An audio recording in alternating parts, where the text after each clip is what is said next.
వినడు వినడు సీతయ్య, ఎవరి మాట వినడు సీతయ్య అని హరికృష్ణ సారు సీతయ్య సినిమాల డైలాగ్ కొడితే ఎంత గంభీరంగా ఉంటుందో చూసిండ్రు కదా.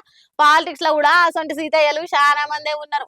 ఎవరో ఎందుకు మన Delhi CM Kejriwal sir ED ఆఫీసర్లకు పెద్ద సీతయ్య లెక్కనే కనబడుతున్నట. అయ్యా సారు జరోసారి వచ్చి హాజరేసుకొని ఓవయ్యా అని బతిలాడితే ఎవడి మాట వినడు సీతయ్య అన్నట్లు సాయిగలతో చంపుతుండట. అబ్బా, ఈ పాలిటిక్స్ లో నిజంగా దమ్మున్న లీడర్ అంటే కేజ్రీవాల్ సారేనుల్లా.